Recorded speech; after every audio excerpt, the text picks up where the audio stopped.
বাড়ি বলা হবে না ল্যাট্রিন বলা হবে?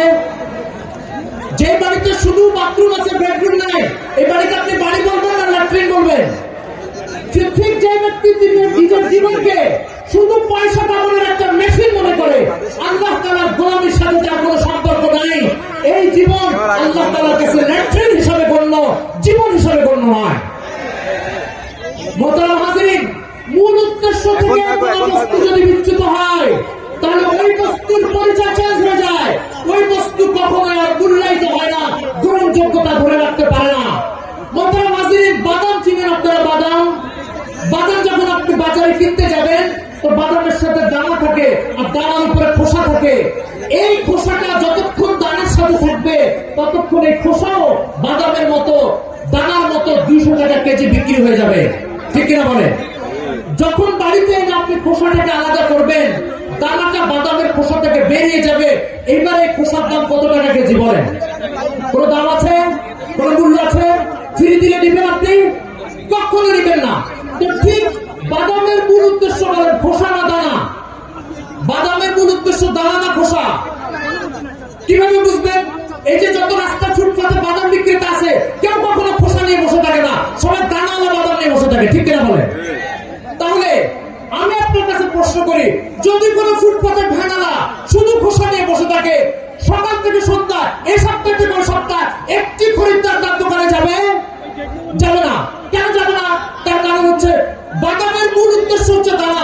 দানা না থাকলে ওই বিক্রেতা নয়, আর ওই বিক্রেতা কখনো কোনো ক্রেতা 1 বছর বসে থাকলেও পাবে না। মোহতারাম হাজিরিন, দানা বেড়ে গেলে যখন খোসার কোনো দাম থাকে না, আপনার জীবনের মূল উদ্দেশ্য আল্লাহর গোলামি। এই গোলামি যদি আপনার জীবন থেকে বের হয়ে যায়, আল্লাহ তাআলার কাছে বাদামের খোসার মতো আপনার কোনো দাম নাই। মোহতারাম হাজিরিন, এই কথাটা উলামায়ে কেরাম, এই কথাটা তাবলীগ জামাত, এই কথাটা পীর সাহেবরা খানকার মধ্যে, এই কথাটা আপনার মাদ্রাসার শিক্ষকরা তাদের মাদ্রাসায় বসে বসে আপনাদেরকে বলতে থাকে, শেখাতে থাকে। এই একটি কথা, যাই বলুক সবকিছু সারাংশে একটি কথা। এই কথাটা বলার জন্য আপনাদেরকে এখানে ডাকানো হয়েছে, এই কথাটা শোনানোর জন্য আপনাদেরকে এখানে বসতে বলা হয়েছে, এই কথা শোনানোর জন্য আপনাদের এই সময়গুলো নষ্ট করা হয়েছে। সুতরাং আপনাকে ইসলামের ফিলোসফিটা এখান থেকে বুঝে যেতে হবে।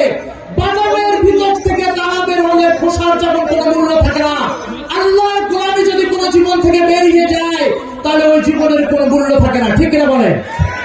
মোহতারাম হাজিরিন, তাহলে আল্লাহর গোলামি আমরা আমাদের ভিতরে রাখবো কি রাখবো না? বলেন, রাখবো কি রাখবো না? সুতরাং আপনার দেহ বাদামের খোসা, এটা মূল্যায়িত হতে হলে ভিতরে গোলামি থাকতে হবে, গোলামি। এবার শুনেন রাসূল সাল্লাল্লাহু আলাইহি ওয়াসাল্লাম কি বলেছেন। মসজিদে নববীতে বসা, সামনে দিয়ে দুটো লোক যাচ্ছে। প্রথম একজন গেল, সেই লোকটা সমাজের অত্যন্ত অবহেলিত, উপেক্ষিত, তার মতামতের কোনো দাম নাই। হুজুর সাহাবায়ে কেরামকে বললেন, এই দেখো তো এই লোকটার অবস্থা কি? বলছে, ইয়া রাসূলুল্লাহ, এই ব্যক্তি সমাজে খুব উপেক্ষিত মানুষ, তার মতামতের কোনো মর্যাদা নাই, তার সিদ্ধান্তের কোনো গুরুত্ব নাই। আর একটু পরে আরেকটা লোক চলে গেল। হুজুর বলছেন, এই লোকটা সম্পর্কে কি ধারণা? তো সে বলছে যে, ইয়া রাসূলুল্লাহ, এই লোক সমাজে অত্যন্ত গুরুত্বপূর্ণ মানুষ, তার মতামতের মূল্যায়ন করা হয়, তার সিদ্ধান্তকে গুরুত্ব দেওয়া হয়। হুজুর বললেন, ভালো করে শুনে রাখেন ভাই, ভালো করে শুনে রাখেন আল্লাহ রাসূলের দরদ পাখা কথা। হুজুর বলেছেন, প্রথম লোক যার গুরুত্ব নাই, মর্যাদা নাই, মতামতের দাম নেই, এই ব্যক্তি যদি একটি মানুষ দুনিয়াতে থাকে, ওই দুনিয়ার মূল্য আল্লাহ তাআলার কাছে এত বেশি। পরের যে লোকটা আছে, সেই ব্যক্তি যদি সারা দুনিয়া ভর্তিও থাকে এবং গিজগিজ করতে থাকে, ওই দুনিয়ার 4 আনা পয়সা মূল্য আল্লাহর কাছে নাই। মোহতারাম হাজিরিন, কেন প্রথম জনের মূল্য আছে আল্লাহর কাছে, কেন দ্বিতীয় জনের মূল্য নাই? প্রথম জনের ভিতরে দানা আছে, দ্বিতীয় জনের মধ্যে দানা নাই। বুঝতে পেরেছেন ভাই? প্রথম জনের ভিতরে কি আছে? দানা আছে, দ্বিতীয় জনের ভিতরে দানা নাই। এবার আপনি আল্লাহ রাসূলের একটা হাদিস পরিষ্কার বুঝে যাবেন, উলামায়ে কেরামের কাছে 1000 বার শুনেছেন, এই হাদিসের অর্থটা আপনার কাছে পরিষ্কার হয়ে যাবে। সহিহ মুসলিমের হাদিস, আল্লাহ রাসূল বলেছেন, লা তাযালুদ দুনিয়া হাত্তা ইউকালা ফিহা আল্লাহ আল্লাহ। দুনিয়া ততদিন পর্যন্ত আল্লাহ ধ্বংস করবেন না, যতদিন পর্যন্ত সেখানে আল্লাহর জিকির জারি আছে, আল্লাহর নাম জারি আছে, আল্লাহর গোলামি জারি আছে। মোহতারাম হাজিরিন, কোন বাদামের খোসার ভিতরে দানা আছে, ডাস্টবিনে যাবে না সুন্দর পাত্রে জায়গা পাবে? বাদামের খোসার ভিতরে দানা আছে, এই বাদামটা কোথায় জায়গা পাবে বলেন? সুন্দর পাত্রের মধ্যে। খোসাটা আলাদা হয়ে গেলে ওই খোসাটা কোথায় জায়গা পাবে বলেন? ময়লার ভিতরে মিশে যাবে, তার কারণ ভিতরে দানা নাই। এই পৃথিবীতে যে কদিন আল্লাহর নাম জিন্দা থাকবে, এই পৃথিবীতে যে কদিন আল্লাহর গোলামি জারি থাকবে, এই পৃথিবীতে যে কদিন আল্লাহর দ্বীনের চর্চা অব্যাহত থাকবে, ততদিন পর্যন্ত এই পৃথিবীতে দানা বাকি আছে। এই পৃথিবীতে আল্লাহ পাক সুন্দর পাত্রের মতো ধরে রাখবেন, টিকিয়ে রাখবেন, অব্যাহত রাখবেন, অক্ষুণ্ণ রাখবেন। মোহতারাম হাজিরিন, যখন ওই দানা বেরিয়ে যাবে, তখন এই পৃথিবীর দাম আল্লাহর কাছে, এই পৃথিবীর দাম আল্লাহ তাআলার কাছে বাদামের খোসার মতো। কিসের মতো বলেন? বাদামের খোসার মতো। খোসাকে যেমন আপনি ধরে রাখেন না, আল্লাহ পৃথিবীকে ধরে রাখবে না। মোহতারাম হাজিরিন, তাহলে এবার বলেন পৃথিবী কতদিন টিকবে? যতদিন এখানে কিসের চর্চা আছে? আল্লাহর গোলামির চর্চা আছে। এই গোলামির চর্চা এই সমাজে কারা করে বলেন? এই গোলামির চর্চা সমাজে ঢাকা বিশ্ববিদ্যালয় করে, জাহাঙ্গীরনগর বিশ্ববিদ্যালয় করে, রাজশাহী বিশ্ববিদ্যালয় করে। এই গোলামির চর্চা এদেশে ওলামা ইকরাম তাদের মাদ্রাসার ছোট্ট ছোট্ট রুমের মধ্যে করে। ঠিক কিনা বলেন? মোহতারাম হাজিরিন, তাহলে মাদ্রাসার দানার চর্চা করছে, বাকি প্রতিষ্ঠানগুলো খোসার চর্চা করছে। আপনি কোন যুক্তিতে আমাকে ভুল বলবেন বলেন? সুতরাং কোন ইউনিভার্সিটি এই পৃথিবীকে টিকিয়ে রাখার জন্য যথেষ্ট নয়, কিন্তু প্রত্যন্ত গ্রামের ভিতরে ঝুপড়ির মধ্যে একটা বাচ্চা আল্লাহ আল্লাহ বলছে, আলহামদুলিল্লাহ বলছে, সুবহানাল্লাহ বলছে, ওই বাচ্চার একটি আওয়াজ এই পৃথিবীকে টিকানোর জন্য যথেষ্ট হতে পারে। ঠিক কিনা বলেন? এই জন্য মোহতারাম হাজিরিন, দ্বীনি প্রতিষ্ঠানগুলোকে টিকিয়ে রাখা, ওলামা ইকরামের কার্যক্রমকে অব্যাহত রাখা, আর এগুলোকে দুনিয়াতে টিকিয়ে রাখা আপনার অস্তিত্বের স্বার্থে জরুরি, পৃথিবীর অস্তিত্বের স্বার্থে জরুরি। এগুলো যদি শেষ হয়ে যাবে, আপনার অস্তিত্ব শেষ হয়ে যাবে, পৃথিবীর অস্তিত্ব শেষ হয়ে যাবে। মোহতারাম হাজিরিন, এই জন্য দ্বীন চর্চা হয় যে সমস্ত জায়গায়, এগুলোকে উপেক্ষা করার কোনো সুযোগ নাই। আর দ্বীন চর্চার বাইরে যা হচ্ছে, এগুলো সব হচ্ছে একটা বিল্ডিং এর ভিতরে বাথরুমের মতো। বাথরুম শুধু থাকলে কোন ভাড়াটিয়া যেমন ভাড়া নেবে না, আল্লাহ তাআলার কাছে ওই ভাড়াটিয়ার মতো এই পৃথিবীর কোনো মূল্য থাকবে না। মোহতারাম হাজিরিন, আরেকটা ইসলামের ফিলোসফি বুঝেন, ইসলামের আরেকটা ফিলোসফি বোঝা দরকার।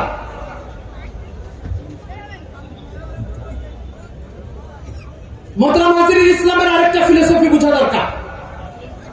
আমাদের মধ্যে একটা বিরাট সংখ্যক মানুষ এই চেতনা শূন্য যে আমাকে আল্লাহ গোলাম পরিচয় তৈরি করেছেন, আমাকে আল্লাহ গোলামের কারণে তৈরি করেছেন, গোলামের লক্ষ্যে তৈরি করেছেন। এই চেতনা শূন্য এরা মনে করে আমার সুন্দর একটা চেহারা আছে, তো ফিল্মের জগতে আমার একটা গ্রহণযোগ্যতা আছে, আমার যারা একটা সুর আছে, তাহলে গানের জগতে আমার একটা গ্রহণযোগ্যতা আছে, আমার অর্থবিত্ত আছে, তো রাজনৈতিক দলের কাছে আমার একটা গুরুত্ব আছে, আমার কাছে সরকারি কোন পদ ও পদবি আছে, তো জনগণের কাছে আমার একটা গুরুত্ব আছে। তো সমাজের কিছু মানুষ গানের জগতে গুরুত্ব, ফিল্মের জগতে গুরুত্ব, রাজনৈতিক মহলে গুরুত্ব, এই সমস্ত গুরুত্বকে মনে করে আল্লাহ তাআলার গোলামির কারণে আল্লাহর কাছে যে গুরুত্ব হওয়া দরকার, সেই গুরুত্বের বিকল্প মনে করে এগুলাকে। ঠিক কিনা বলে? ফিল্মের জগতে চেহারা সুন্দরের কারণে গুরুত্ব, তো সে মনে করছে আমার আর গোলামির দরকার নাই, তার কারণ আমি তো ভাইরাল মানুষ, আমার আর আল্লাহকে সেজদা দেওয়ার দরকার নাই, তার কারণ হচ্ছে আমি তো সমাজে ব্যাপক খ্যাতিওয়ালা মানুষ। একজন শিল্পপতি অর্থবিত্ত কামাই করছে, তো সে মনে করতেছে আমার তো অর্থ আছে, বিত্ত আছে, মসজিদে কি জন্য যাব? মসজিদে তো যাবে গরিব মানুষেরা। আরেকজন ব্যক্তির ক্ষমতাধর সরকারি কোন গুরুত্বপূর্ণ দায়িত্বে বসে আছে, তো সে মনে করছে আমার স্রষ্টাকে সেজদা দেওয়ার দরকার নাই, তার কারণ আমি তো বড় একটা চেয়ারের মালিক। মোহতারাম হাজিরিন, পরিষ্কার একটা ফিলোসফি বুঝেন ইসলামের, পরিষ্কার ইসলামের একটা দর্শন বুঝে যান। এই মজলিস থেকে আল্লাহ আমাদেরকে তৌফিক দান করেন। কোন কলা, দুটো জিনিস থাকে, ভিতরে কলা, সাদা কলা থেকে উপরে একটা সিল্কা থাকে। ভিতরের কলাটা যখন খাওয়া হয়ে যায়, তখন ওই সিল্কাটার ক্রেতার কাছে, বিক্রেতার কাছে, অথবা কোনো ক্ষুধার্ত মানুষের কাছে হয়তো গুরুত্ব থাকে না, কিন্তু আপনাকে মনে রাখতে হবে ওই কলার সিল্কার কিন্তু ছাগলের কাছে গুরুত্ব আছে। কলার সিল্কার কার কাছে গুরুত্ব আছে বলেন? ছাগলের কাছে গুরুত্ব আছে, গরুর কাছে গুরুত্ব আছে।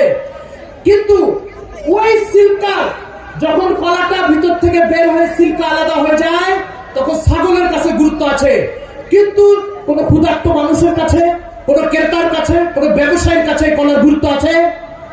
তো ঠিক একটা মানুষের জীবন থেকে কলার নাই যদি গোলামি বেরিয়ে যায়, তখন ফিল্মের জগতে গুরুত্ব থাকতে পারে, তবে এটা ছাগলের গুরুত্বের মতো। গানের জগতে গুরুত্ব লাগতে পারে এটা ছাগলের গুরুত্বের মতো, ভিতর থেকে আল্লাহর গোলামি বেরিয়ে গেলে আল্লাহর কাছে যেমন গুরুত্ব থাকে না, তার বিকল্প কখনো ফিল্মের জগতের গুরুত্ব হতে পারে না। মোহতারাম হাজিরিন, আপনারা মনে আমার কথাটা বুঝেন নাই, বুঝছেন আপনারা?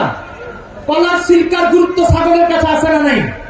এখন কলা যদি ওটা দেখে মনে করে আমার ভিতরে সাদা কলার দরকার নাই, সিল্কা বলছে ভিতরে সাদা কলার দরকার নাই, কেন? ছাগলের কাছে তো আমার একটা গুরুত্ব আছে। কিন্তু একজন ক্ষুধার্ত মানুষের কাছে কলার গুরুত্ব, সেটার বিকল্প কখনো ছাগলের কাছে সিল্কার গুরুত্ব হতে পারে না। এজন্য আল্লাহর গোলামির কোনো বিকল্প নাই, আল্লাহর গোলামির কোনো বিকল্প নাই। আপনি কোন রাষ্ট্রের রাষ্ট্রপতি হতে পারেন, কিন্তু আল্লাহ তাআলা আপনাকে গোলাম পরিচয় তৈরি করেছে। সেই রাষ্ট্রপতি হওয়ার পরে আপনার চেয়ার কখনোই আপনার মূল লক্ষ্য থেকে বিচ্যুত হওয়ার পরে, আল্লাহর গোলামি থেকে বিচ্যুত হওয়ার পরে এই গোলামির যে ঘাটতি, এই ঘাটতি আপনার রাষ্ট্রের চেয়ার